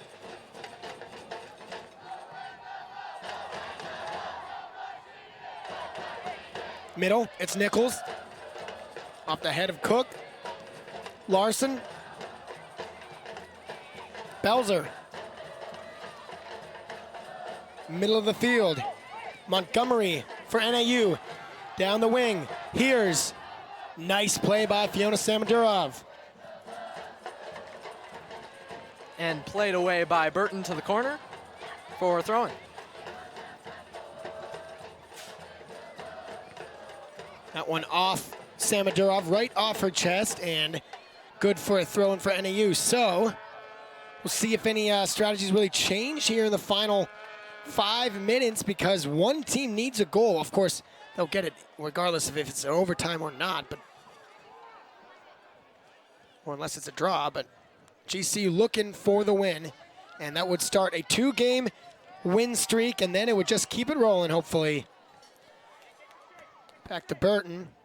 Yeah, you get an early win streak, you start getting 2, 3, 4 games even. I mean, that really brings a lot of momentum to the team.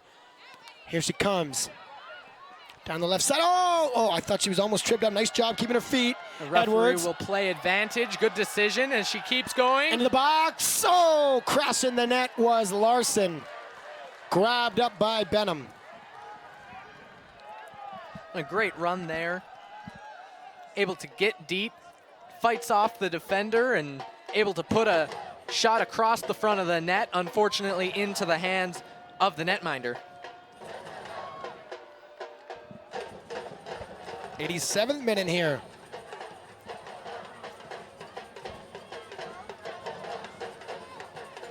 Well, we were saying earlier that the Lopes had kind of opened up a little bit. They were playing their midfielders very high.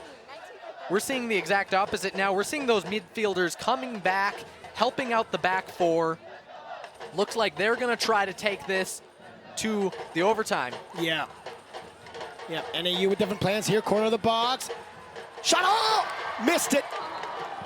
Oh my goodness. Just on the outside of the net. I thought for one split second that was in. Abby Burton just able to get that right hand to the ball. We'll see here if we have a replay for you guys. That might be the only chance. Absolutely great look. Here it is. From the 18. Grab that water real quick. Just able to get that right mitt and push it out to the right. Here's the kick. It's in the middle. Headed off. Very Headed towards the net. dangerous.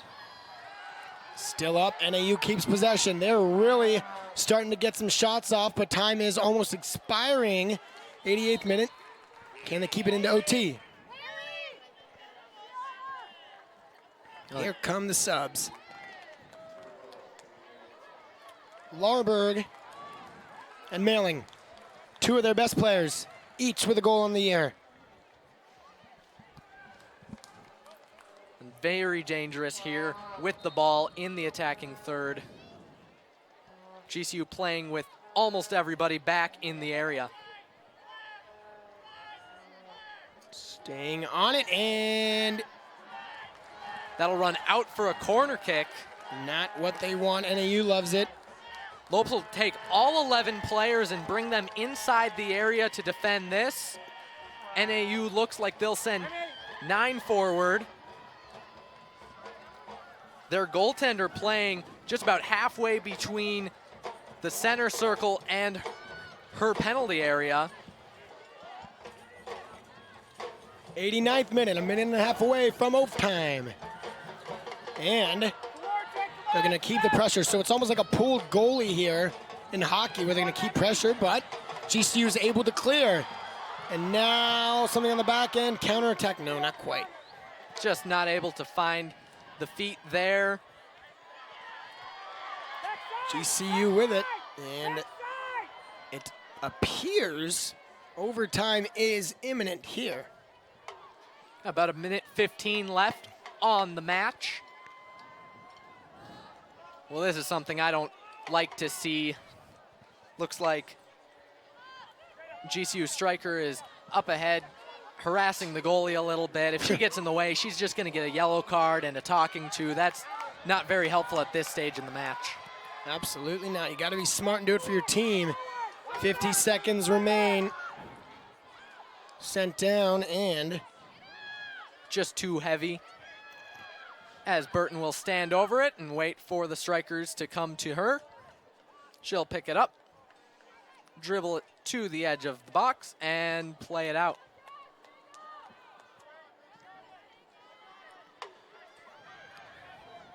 Here we go, a throw down.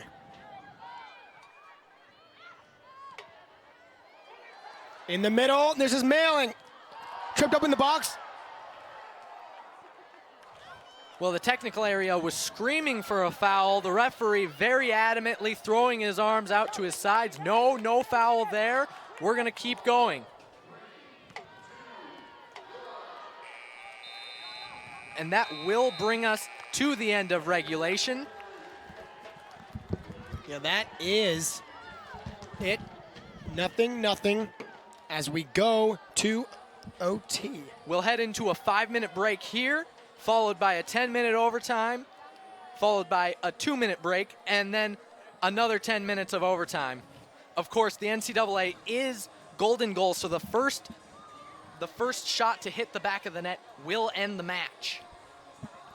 What are you looking to see, Alex, during this overtime? Well, honestly, I'm looking for GCU to step it up defensively because 12 shots to 7. GCU one shot in this second half. NAU all the momentum, all the pressure so far.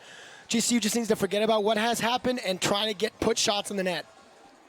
Yeah, GCU definitely took their foot off the throttle a little bit there in that second half. They weren't as able to get as many balls in deep and capitalize on opportunities. Absolutely not. And that is exactly what Coach Leader has talked about all season long. Got to capitalize. But it's not to say there were too many chances, so to speak. Of course, nothing like last game where 26 shots were taken and 8 of them hit the back, actually went between the two posts. So, 4 minutes, and we will see who is crowned the winner. Don't go anywhere.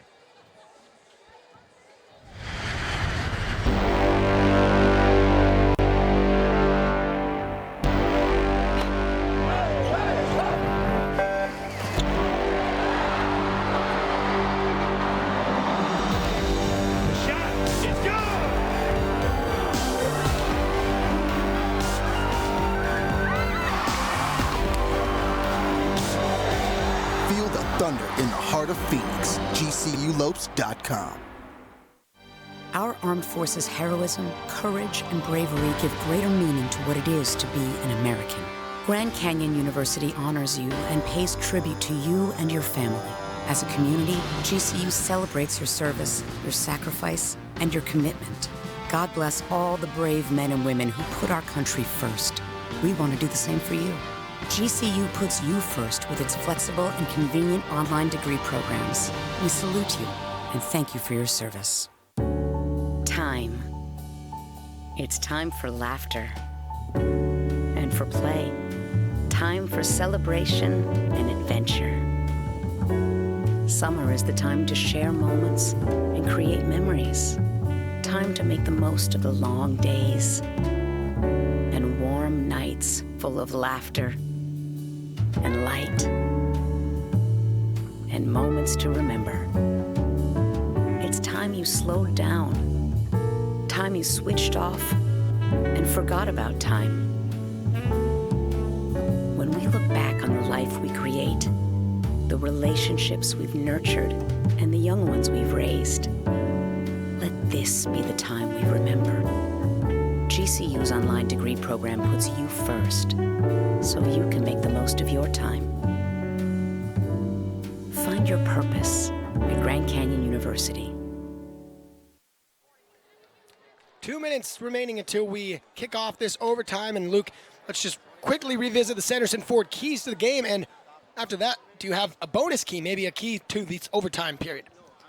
Well, NAU has done a great job. They've shown that everyone's a threat. They've done a wonderful job of getting shots to the goal this second half. And hopefully the Lopes can do a good job of playing defense and keeping them from capitalizing in this overtime period. Second, the Lopes are really looking to get that homestand finished out with a win. It would be huge for their momentum heading in to that road trip. Exciting in overtime, too. Yeah, absolutely. Third, Abby Burton has been perfect tonight. She hasn't faced a lot of chances on net, but what she has seen, she's handled very well. And fourth, I'd say as a little bonus for our fans at home that have stayed with us to this overtime, I would say that the Lopes need to build possession. They need to play around through the back, and they need to get balls in deep and in the corners. Yes, they do indeed, just like they did against Houston Baptist. And look at the great migration to the back of the net. Oh. Well, so at the beginning of that, or at the beginning of this overtime, rather, referee grabs his coin, they reflip, captains come together, they decide what half they want, and they decide who is going to start with the ball. So it looks as though NAU will start with the ball this first half of the overtime period. This overtime period, of course, brought to you by the GCU golf course.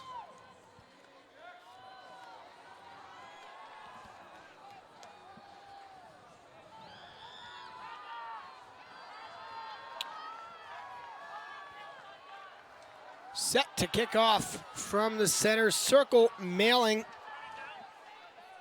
Like we said before the break, they'll have 10 minutes here, then a very brief 2 minutes for water, and then we'll get going on another 10 minutes. The first goal will win the match.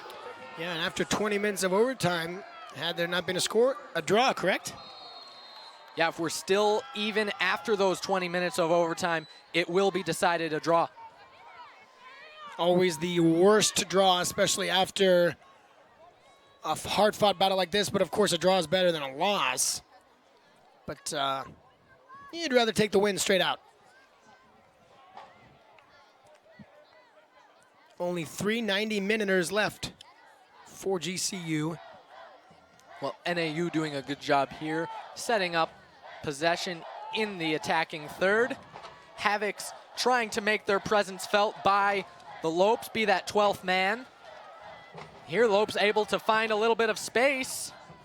Yeah, looking for Cook, and the thing is, NAU knows exactly what's going on. Oh, that was good because Larberg was in there. Got it out now. Here's Samadurov on the near side right in front of us. Smith, Kelsey Smith. She's got JC Iranshad up in front of her, doesn't pass it, passes to Cook. And you can see them swarm to Cook as soon as the ball goes in her direction. Well, like you were saying, Cook has been in the whole match. This finds feet for NAU atop the A-lay. Meskill, middle, and miscommunication. Well, take it. Lopes able to find some space here as they move out. Hopefully they can play it wide to friendly feet. They do, but NAU quick to retake possession. Nice move there. Step on a defender, shot there. Oh, not kind of maybe a knuckler for Burton. Doesn't matter. She got her body in front and controlled it anyway. A little bit of a dangerous bobble there. Able to get the ball further away from the net towards the goal line. You know, if you're going to see a mistake from a goalkeeper, that's where you want to see it. You don't want to see something getting kicked back out towards the attackers coming in on that goal area.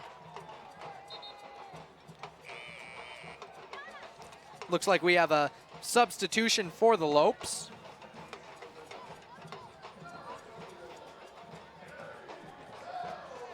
The freshman, Perry Belzer, will head in. Belzer only 18 minutes, looking to earn her keep here.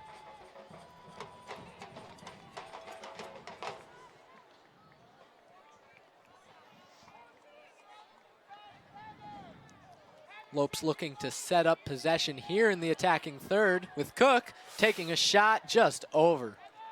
Yeah, that a good shot, but didn't get the net. Well, certainly with only 10 minutes in this overtime period, not a lot of time to build. A lot of players feel that pressure and decide that they need to take it on themselves to get a shot on and nice job, Belzer. Try to be the hero. Nice job by Belzer getting the hit on that one.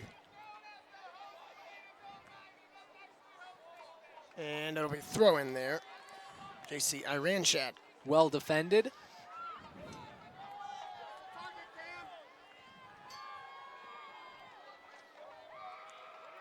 Thrown in and sent out for a goal kick, unfortunately. GCU hoping for maybe a corner there, but goes off themselves. Like I was saying, it's always difficult. We're working on the 4th minute of this overtime.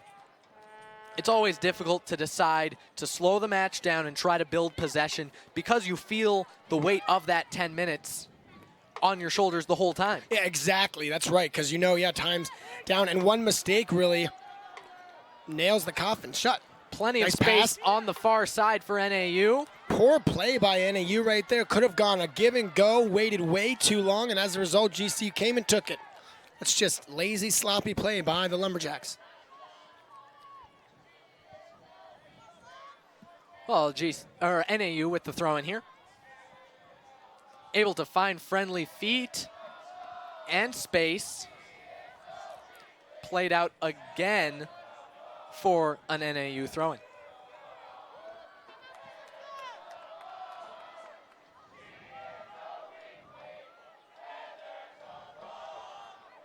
Into the area, top of the box, shot wide.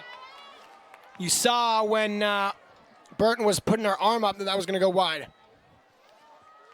Almost as if to reach for it. Definitely a dangerous shot there. Fortunately, runs wide. Lopes able to get a goal kick, collect the ball, and find space down this left-hand side. They have numbers behind. McGee beats her defender, still on her feet. Sent in. Larson wants the game winner. Belzer crashing, no. Just a little too heavy there with the chest. This is a real intense game. Cook on the ball. Shot. Oh, spinning. Well, a nice strike, but she just missed the mass of it.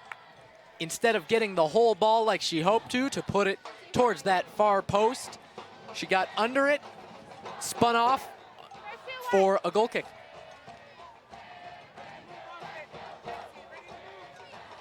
Larson getting over. Here's Cook again, distributing to the right.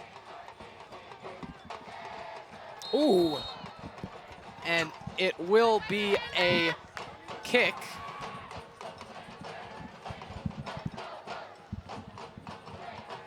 As Belzer fouls, NAU will take their time heading over for the free kick. Coco looks to come on. And Rivera. We're about halfway through this 7th minute of play in the overtime, the 97th minute. Rivera only has 13 minutes. So interested to see what she will do. Sends it forward. Larberg taken down. Belzer. Intercepted. Sent in by Montgomery. Scrum for the ball. Heading towards is Danaeus and watches it go out. Couple substitutions here for NAU.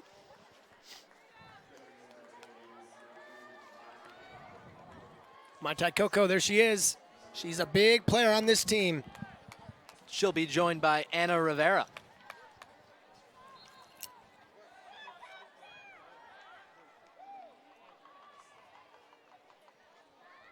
Nice move. Corner. Finding friendly feet. Corner of the area again. Looking into the box. Corner shot. No. They keep taking to that corner of the penalty area. Yeah, they've decided that that's a good place where they can find space. GCU has stepped away from there. That's a good spot to allow kicks to come from, or shots to come from. NAU really turned it on this second half and first half of the overtime with 14 shots through the match to GCU's 8. Yeah, and if statistics show you anything here, GCU should not win this game, but it's going to be about heart. Doesn't matter. Stats don't win the game. All that matters is who gets the first goal.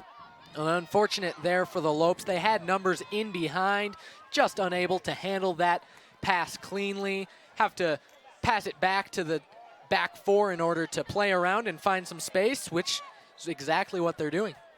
Kelsey Smith gets to Cook. Cook worked on tightly. No, that's Iranshad, I think. Yeah, that is JC Iranshad.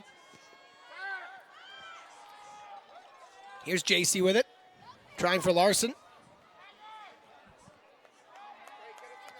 And we are headed to the final minute of the first overtime period.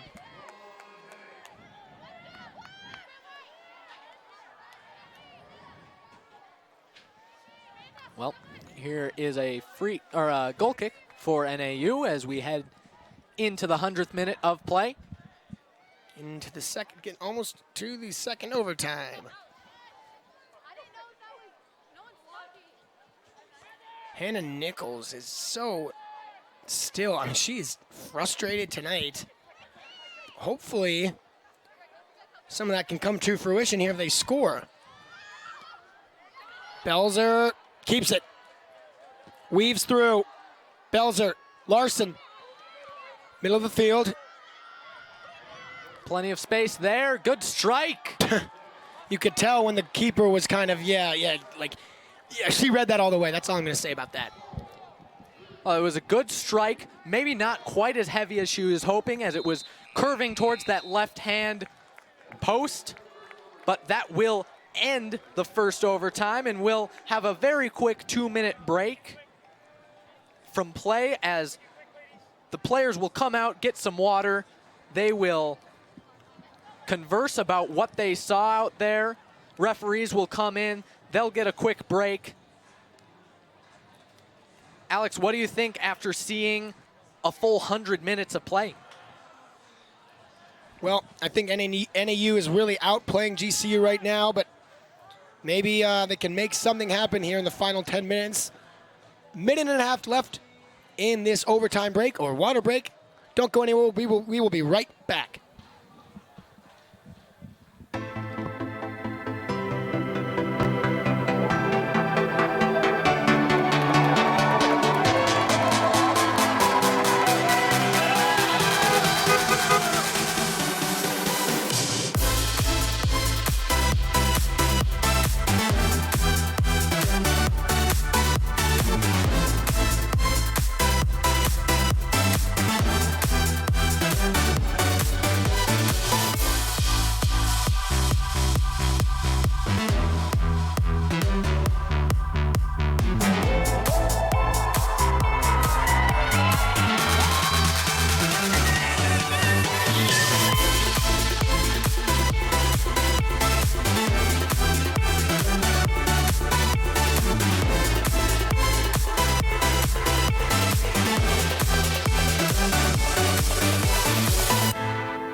just about 15 ticks until this 10-minute period will start. And Luke, what do you want to see here from GCU, and what do you not want to see from NAU maybe?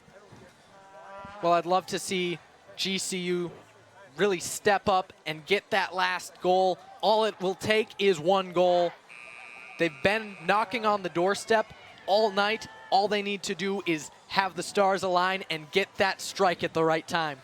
Yeah, and conversely, they got to stop NAU from getting all these shots. 15-6 there, 2 in that overtime period, but no goals here means a draw. Well, soccer has always been described as a chess match. Many Americans don't like it because it can go to a 0-0 draw. Oftentimes, that's because all throughout the match, the players play very conservatively. They don't want to see a ball hit the back of their net before they're able to get a shot in. And I think we saw some of that here tonight. Of course, overtime is a completely different animal. They only have 10 minutes left as we're in the 100th minute, headed for the 110th minute. They don't have much time to make a shot hit its mark and win this game. Yeah, they got to make it count here. No more of these wasted shots. GCU, 9 shots, and we are underway. Well, Lopes electing to play in deep, force the defender to play out for a throw-in, get everyone up forward and able to set up in that attacking third.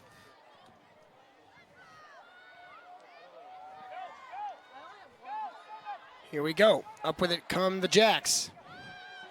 Maitai Koko. Someone down the side. To the box. No, not a good ball at all by Heather Donis.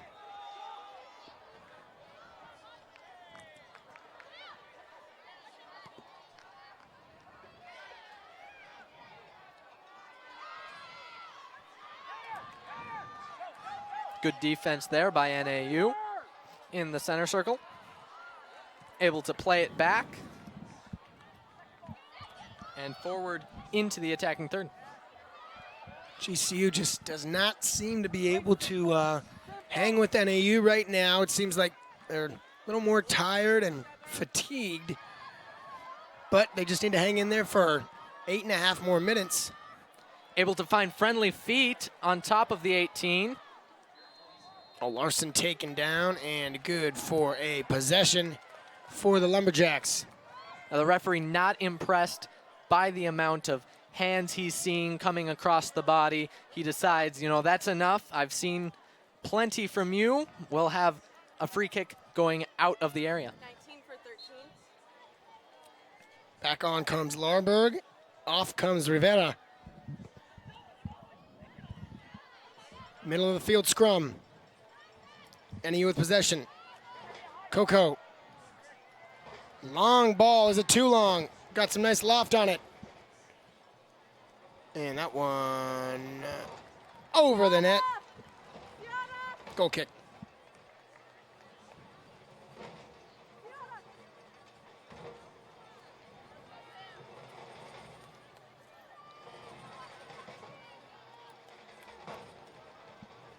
Well, Burton waiting as that substitution we earlier talked about is playing out. Here's Burton with the goal kick. Can we see a game sealer in the next 7.5?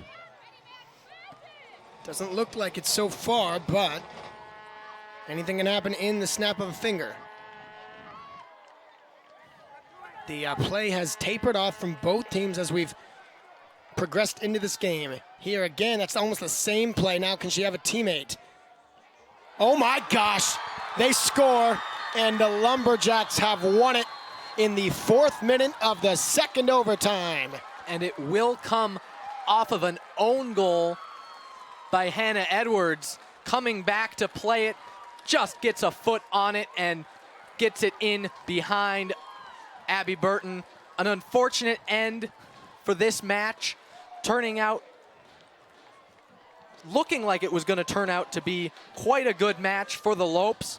I think there's still a lot of good takeaways here for them, playing a full 103 minutes. Yeah, I was afraid that was an own goal too, but hey, you know, what else are you really going to do? That was a beautiful play by Heather Donis to just kind of make something happen, throw it towards the net. GCU fought hard and they well deserved, but couldn't quite come up with it. And that's the third overtime loss of the season already. Well, it's definitely unfortunate for the Lopes, who were looking to go on to this road trip with a win. They'll have to start building now. But let's take a look at